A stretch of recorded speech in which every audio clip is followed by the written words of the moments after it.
everyone, today I'm going to be doing a movie review for you. The new Captain America movie, Captain America Civil War, came out about a week ago in Australia, and I saw it the day it came out because I am a little bit of a Marvel nut. So I got these when I went and saw the movie. It's a Captain America Civil War cup, which looks really cool. And then this was the popcorn tin. I mean, like, it had a lid, which I was not expecting, and it was awesome. And then it's got like Team Iron Man versus Team Captain. Very broadly speaking, I loved this movie. I thought it was amazing and sad and funny and just brilliant, and everything was beautiful. But was it my favorite Captain America movie? No. Was it my favorite Avengers movie? Sort of. As much as I would love to do a spoiler-free review for you guys, I feel like you can't really talk about this film without giving away certain spoilers. So I'm gonna try to keep away from the really big plot spoilers, but a few of the characters who you might not know about may be spoiled in this film. So if you don't want any spoilers at all, I recommend that you watch the movie first before you come back and watch this review. Going into the film, I didn't really know a lot about the story. All I really knew was that Steve and Tony were fighting about something. Didn't know why, didn't even know if there was gonna be a villain. I honestly was really struggling. I really thought that it was just going to be the two of them with their teams fighting each other, and I sort of went, but why? You're supposed to be friends. And I just got really confused. So I was really glad when I got into the film and I realized that there was going to be an actual villain as well as them fighting each other. I will say this though, to me this wasn't really a Captain America movie. To me it felt kind of like Captain America 3, Avengers 2.5, Spider-Man Origins, Black Panther Origins, and Iron Man 4 all wrapped up into one movie. Like seriously, they were adding in so many new characters and bringing back so many old Avengers characters that it just stopped feeling like a Captain America movie and more like a super chock-a-block Avengers movie. So I'm not exactly saying that that's a bad thing, but when you pay to go and see a Captain America film, you kind of expect to see Captain America in it. In saying that though, I really did enjoy the plot. Once I figured out who everyone was and sort of where they fit into the story, I found that it was a really compelling story. You know, it did the job, it was sad in parts, it explained a lot, and it really sort of helped to tear the Avengers apart and has made a really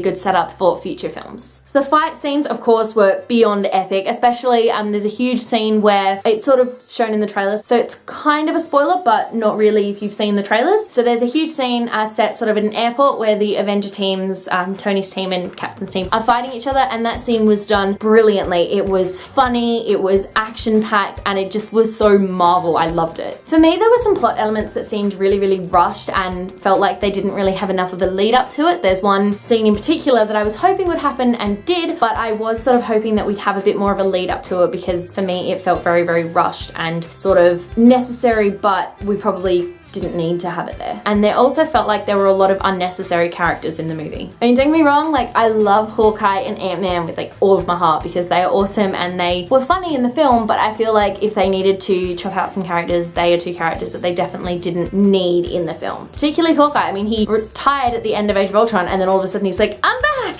I reckon the film could have saved some serious money if they'd cut out certain characters and given those parts to already existing characters in the universe. For example, Martin Freeman's character. I still am not really sure who he played. I know his character was named like Everett K. Ross or something, but I don't really know anything about him. Like, what was even the point of him? And what was with the American accent? Like, it just sounded weird coming from Martin Freeman. Like, bring back British Martin Freeman, please! Speaking of characters, in this film we had a whopping 20 main characters with fairly prominent speaking roles. Of these 20, 4 were part of origin stories. There were 2 for Spider-Man and 2 for Black Panther. 9 were originated from other MCU movies. 3 were completely new characters, and only 4 originated from the Captain America movies. Since there were so many characters and I felt like some of them probably didn't really need to be there, I'm gonna sort of talk briefly about each character and why I thought they were in the movie. Captain America sometimes felt like a supporting character in his own movie. Bucky Barnes, kind of like a really cute little lost puppy. Sam Wilson, basically there because it's a Captain America film and they needed a way to bring in Ant-Man. Sharon Carter, literally just there so she could advance the plot and Steve could find Bucky. Iron Man, I feel like this movie could have been Iron Man 4 with all the Iron Man backstory given. Seriously, we got more Iron Man backstory than we did Captain America. Black Widow, there because she is a badass. Rhodey, there because someone had to take the fall. Hawkeye, there because Steve didn't have as many people on his team as Tony did. Vision, there to be a babysitter slash guard. Dog? Wanda, there to be a catalyst to start off the entire plot. Ant-Man, literally just there for comic relief. And because Steve didn't have as many people on his team as Tony did. Thaddeus Ross, there because Marvel was playing the how many existing characters can we stuff into one film game. Howard Stark, there for more Iron Man backstory, because we don't have enough of that already. Black Panther, there because he looks cool. King T'Chaka, T'Chaka.